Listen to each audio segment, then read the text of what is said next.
At Sri Shailam, a Shankara mandapam was consecrated.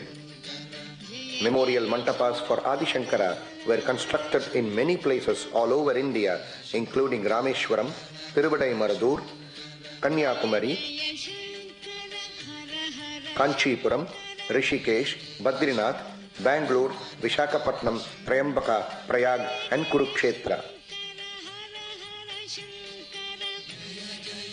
A magnificent Shankara Stupa was erected at Kaladi in Kerala, the birthplace of Adi Shankara.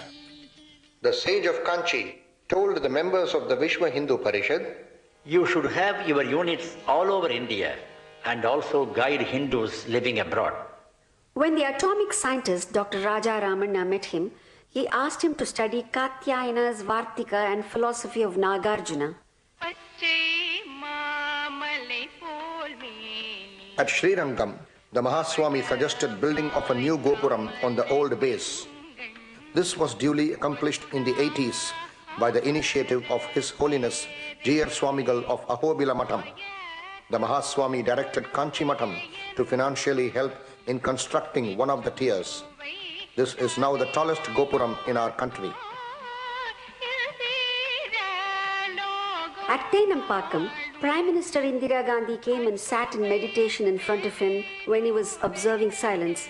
When the Tamil Nadu Chief Minister M.G.Ramachandran had his darshan, smilingly the acharya told him that his power of attracting the masses should be used in a positive manner. In April 1978, at the age of 84, he suddenly left on an indefinite padha yatra, walking 20 to 25 kilometers per day. He declined any formal paraphernalia of the Matham. A few personal disciples accompanied him on their own initiative. Harijan men, women and children waited on the roadside for his darshan. The acharya made kind inquiries about their welfare and blessed them. His padayatra included Belgaum, Satara, Tuljapur, Pandharpur, Mahagaon and Kurnool, where he blessed countless common folk who saw him. At 84, he walked like a young man of 25. The rugged terrain, oppressive weather, and utter lack of even minimum comforts did not disturb his strict spiritual routine and poise. Roads and rocks were his bed, and sky was his roof. His puja was part of his self.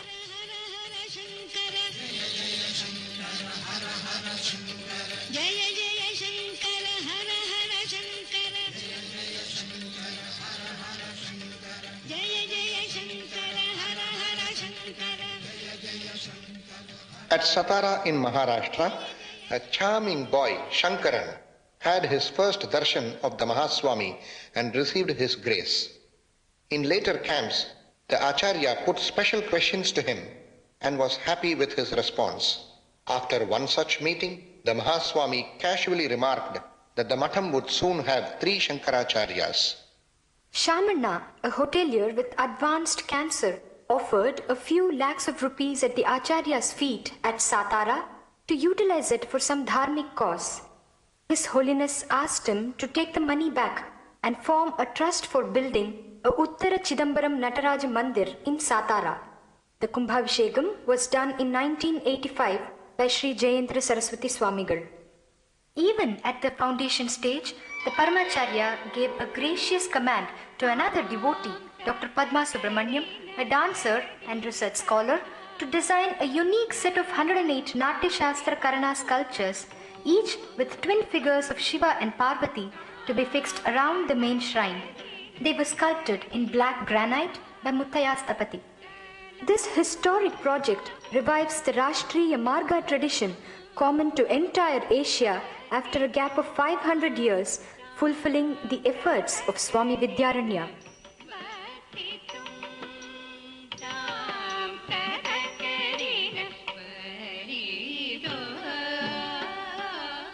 29th, 1983 was another historic day for the Kanchi Matham.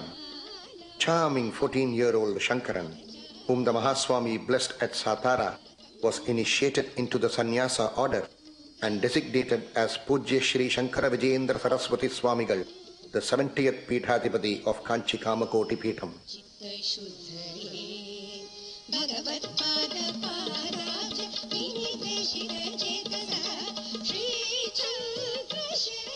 At the earnest request of the two acharyas, as also the government and people of Tamil Nadu, the Mahaswami returned to Kanchipuram in 1984. The unique trinity at Kanchi Matham, the three acharyas belonging to three generations, reflected the Mahaswami, ensuring a smooth, unbroken continuity in the 25 centuries old ritualistic, spiritual, social and administrative traditions of the Kanchi Kamakoti Peetham. The Paramacharya himself supervised the initial training of the Bala Swamigal. Visitors during the period included Prime Minister Rajiv Gandhi, the President of India, Dr. Shankar Dayal Sharma, as well as their Majesties, the King and Queen of Nepal, and national leaders Atal Bihari Vajpayee, L.K. Advani, and Dr. Murali Manohar Joshi visited the Matham and paid their respects to the three acharyas. A lady came as the widow of an army personnel. The acharya shocked her by giving her kumkumam prasadam and told her that her husband was alive. Later, the blessed couple came and fell at his feet. As a personification of humility, the Mahaswami said, "Many devotees identify divinity with me, though it may not be a fact.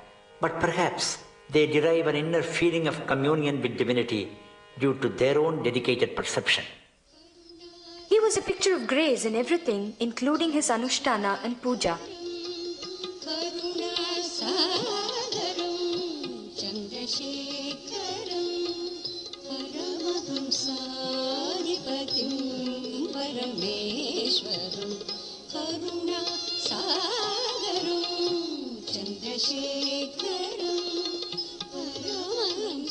His message was a simple synthesis of all religions. He came down to the common man to bless him. He weaved together various branches of knowledge into one universal fabric. His insights were remarkable. In the following years, Paramacharya seemed to be further withdrawing towards silence. Some attributed this to his failing health. The crowds of devotees were kept at a distance, perhaps to avoid infection. His gracious smiles and queries to the doctors were full of meaning. A committee was formed with the former President of India, R. Venkatraman, as chairman to celebrate 1993-94 as the centenary year of the Mahaswami of Kanchi. In 1993, countless devotees satisfied their own desire by performing Kanakabhishegam to the Acharya. But this meant nothing for that great Sthitaprajna, for whom gold and gravel made absolutely no difference. The Mahaswami proved by his life that Mukti is not a state after death, and that one can become a Jeevan Mukta in his own lifetime. In that state, he radiated divine grace in full measure to all who came to him.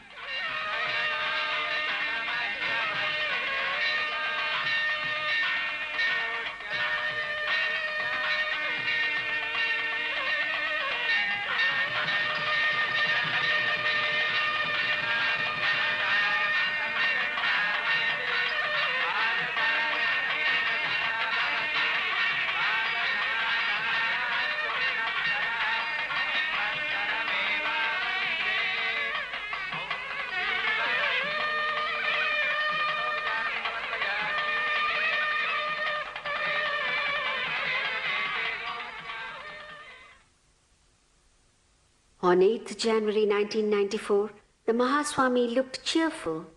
He had a look at the photographs of his parents, perhaps after 87 years. He gave leave to the other two acharyas to visit a suburb.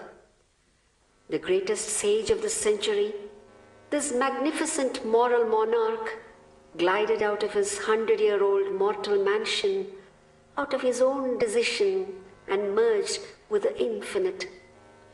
There was no sign or indication except the clock by his side, which also stopped at the same moment, 2:58 p.m.